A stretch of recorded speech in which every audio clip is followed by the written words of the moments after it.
Welcome to Viewpoints. I'm Bill Dwyer, and I'm joined today by Pat Walsh of the Portland Police Department.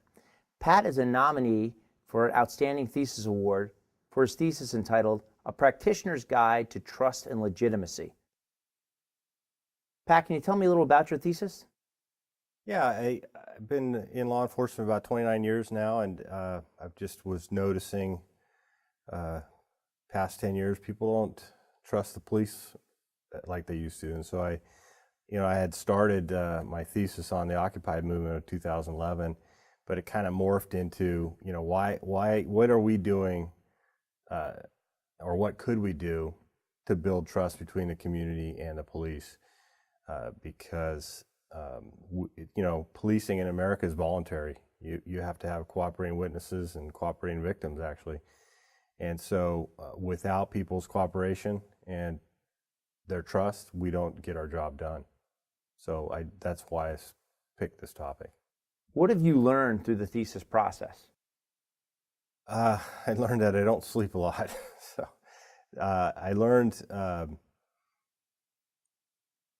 just the research part of it was very enlightening. I had no clue that there was so many police scholars in America. We in police work come to work, we do our job, and we're not paying attention, not all of us, but a lot of folks are not paying attention to the scholarly work that's being done on our behalf. And so one of the things I learned is that really this trust and legitimacy literature needs to be brought down to the police officer level. It actually should be taught in a police academy from the beginning of your career on. We do a pretty good job of training officers, but as you progress in your career, you'll see upper echelon command staff talking about procedural justice and trust and legitimacy. But if you go down to where the citizens meet the officers at the officer level, they're not as in tune, and I think that needs to change. And that's one of the things I learned during this research for this thesis. Can you talk to me a little about your methodology in getting to your thesis? Sure. I actually was kind of a practitioner observer, actually. I was the DOJ coordinator. Portland Police Bureau is currently in a settlement agreement with the United States Department of Justice. So my job was to coordinate that settlement between the City of Portland and the Department of Justice. So the recommendations that the Department of Justice provided after their investigation actually are really recommendations from the community. The Department of Justice comes in, they spend 12 to 14 months in the city talking to community members, going over reports and after actions, and really getting a feel for how the community feel about the police bureau. And so one of my chapters discusses, if you complete these recommendations, you're actually telling the citizens, we hear what you're saying and we want to be better at what we do, and we actually are doing a lot better job of listening to not only the Department of Justice, but really the community. So that was one of the chapters. The other chapter, I talked about press releases. In the past, to be transparent, we would put out what was happening, all the crime, whatever occurred, we would just put it out. A crime occurred, and we would say where, and very matter-of-factly would say what was happening. To us, it seemed that we were being transparent by telling people the crime that was happening in their city, but we weren't thinking strategically about how it was being received. And police scholars from mostly Portland State University, but a lot of people have written on this topic, have indicated you should really think about what you're saying. You should think about asking, first educating the public, asking for their assistance, and then think about trust when you write a press release, because it's received better if the community thinks, hey, the police are not only telling me about people getting their iPhone stolen, but they're also telling me it's very common theft or robbery. Sometimes it turns into a robbery. And they're giving me example how to not be a victim. And that builds trust with the community, because you're actually not only just telling them what's happening, but you're almost having a conversation with them by the way you produce press releases. So that was one of my chapters.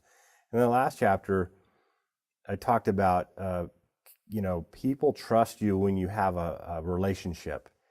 And we in America have kind of come to a place where we are the drive-by police. The most contact people have is when a police car drives by, and we're not out on the street. We don't have foot beats like, a long time ago. So we partnered with some local high school students and technology teachers in the technology industry and created our own personalized police mobile app for mobile phones. And there are a lot of mobile apps out there, but what I said was, with this relationship with the high schools, have them produce the app, have them talk to the community, talk to the police, and build it. And that built some trust with high school students. And then what they produce is what the public that participated in the surveys that we did, and the police that participated in the surveys, they actually produced an app that both sides said, these are the things we would want to see in a mobile app. And the mobile app that they created will allow police officers that work in an area of a town to communicate straight to the people that live in that neighborhood, as opposed to the chief's office or the communication unit doing blanket press releases. Those will still occur, but this would be a one-on-one communication using that app. And we think that will be a communication that will build trust between individual officers and individual citizens that they work for. Previously, you had mentioned the potential of bringing this into the curriculum of the police academy for the new recruits. Do you see that as a possible application of your thesis? I do. I think that, and we've actually started to have the discussion in Portland, that we really do need to train our officers from the very beginning about trust, legitimacy, procedural justice. Because if you don't, what happens is it becomes a buzzword. And they hear it and they're like, okay, yeah, that's being used by the chief and command staff. But if they have intimate knowledge about what those concepts are, then they can apply those concepts every day at work. My philosophy, and Tom Tyler is one of the top police scholars in America, and he states that every contact with a citizen should be used by a police officer to be a teachable moment. Because where you lose trust is that one time that you're rude to somebody or they perceive you as rude, and those people that you're rude to go into the community and they perpetuate that contact that they just had with you. So if we teach officers right at the beginning of their career, every time you have contact with somebody, think about trust and think about what that person's going to walk away from you with. And that's kind of the whole concept of the thesis. I think your thesis has applications at many levels, at the national level as we possibly change curriculums, as well as on the local level, but also on a personal level. Has this changed the way you do your job as a police officer in Portland, Oregon? Well, I would say this, that the process of doing the research, what happens is the longer you're in a career, you could kind of get a little jaded, or you can kind of get isolated. And it really, I love police work, and I always have, but it kind of renewed that ideal that really we work for the people. We really work for the citizens.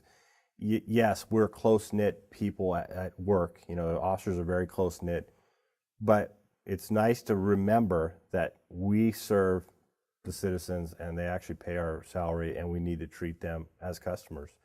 And it kind of renewed that in me. It kind of feels good, actually.